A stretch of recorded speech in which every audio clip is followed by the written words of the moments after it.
केजरीवाल सरकार ने दिल्ली में यमुना को 2025 तक साफ करने को लेकर 5 पॉइंट एक्शन प्लान तैयार किया है, जिसमें कहा गया है कि किसी भी बड़ी नदी को साफ करने के लिए उसके नालों और सहायक नदियों को साफ करना जरूरी है।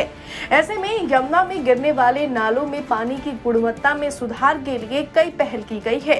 इसी कड़ी में जल मंत्री सौरभ भारद्वाज ने दिल्ली के मुख्य नालों की सफाई और यमुना में ट्रीटेड वाटर पहुंचाने के उद्देश्य से 5 पॉइंट एक्शन प्लान बनाया है, जिसके तहत नजफगढ़, सप्लीमेंट्री और शाहदरा ड्रेन में 9-10 अलग अलग जगहों पर वेस्ट वाटर ट्रीटमेंट जोन बनाए जाएंगे।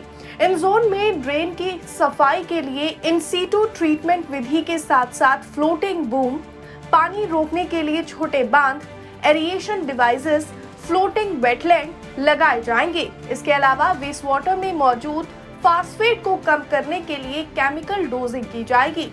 चलिए आपको बताते हैं यमुना को साफ करने के लिए दिल्ली सरकार ने किन 5 पॉइंट का एक्शन प्लान तैयार किया है। पहला, अलग अलग जोन में नालों की सफाई के लिए फ्लोटिंग बूम लगाए जाएंगे ताकि प्लास्टिक वेस्ट को एक जगह इकट्ठा करके निकाल सके। इसके अलावा इन सीटू ट्रीटमेंट विधि, जिसमें पानी को किसी अन्य जगह न ले जाकर उसी जगह पर ही साफ किया जाता है, जिसके द्वारा पानी को स्वच्छ बनाने का काम किया जाएगा। इससे नालों में से प्लास्टिक को इकट्ठा करना आसान होगा, साथ ही जल प्रदूषण को कम करने में काफी मदद मिलेगी। दूसरा, इन नालों के जोन में बांध बनाए जाएंगे। बांध बनाने का मकसद यही है कि पानी की गहराई बढ़े और पानी में मौजूद सूक्ष्म कण जमीन की सतह पर बैठ जाए। इससे बांध के ऊपर से साफ पानी ओवरफ्लो होकर आगे बढ़ जाए।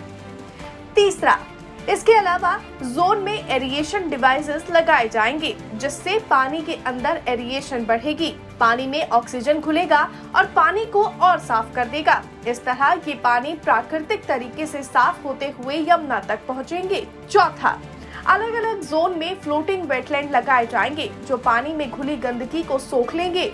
ये कम लागत वाले बैम्बू के बनाए जाएंगे, जो बहुत सालों तक चलते हैं। इसके अंदर वेटलैंड पौधे लगाए जाएंगे, जो पानी को साफ करने में मदद करेंगे। ये ऐसे पौधे होते हैं जो पानी के प्रदूषण को सोख लेते हैं। ये हरे पैचेस के रूप में पानी की सतह पर तैरते रहते हैं। इन पौधों में प्रदूषण को सोखने की क्षमता होती है, इसीलिए जहाँ भी ये लगाए जाते हैं वहाँ जल और वायु प्रदूषण कम होता है।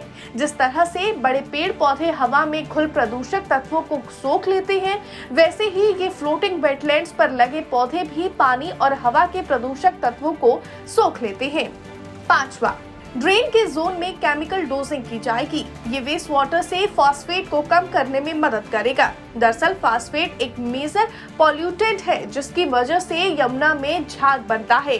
केमिकल डोजिंग के जरिए फास्फेट कम होगा और यमुना तक साफ पानी पहुंचाने की दिशा में एक महत्वपूर्ण योगदान प्रदान करेगा।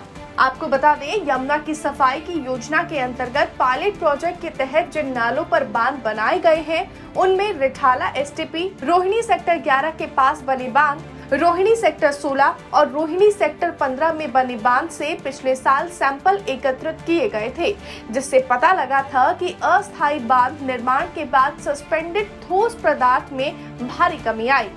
रिठाला से रोहिणी सेक्टर 15 के बीच कुल सस्पेंडेड ठोस पदार्थ का स्तर 166 मिलीग्राम प्रति लीटर से घटकर केवल 49 मिलीग्राम प्रति लीटर रह गया। ये अपशिष्ट जल में अमोनिया की मात्रा में आने वाली भारी कमी को भी दर्शाते हैं। परीक्षण में पाया गया था कि रिठाला में अमोनिया का स्तर 26 मिलीग्राम प्रति लीटर था, जो रोहिणी सेक्टर 15 तक आते आते मात्र 18 मिलीग्राम प्रति लीटर रह गया।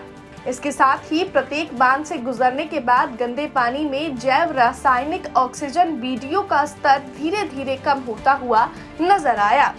तो अब देखना होगा सरकार की तरफ से यमुना को साफ करने के लिए जो 5 पॉइंट का एक्शन प्लान तैयार किया गया है, क्या उससे यमुना साल 2025 तक साफ हो पाती है या फिर नहीं।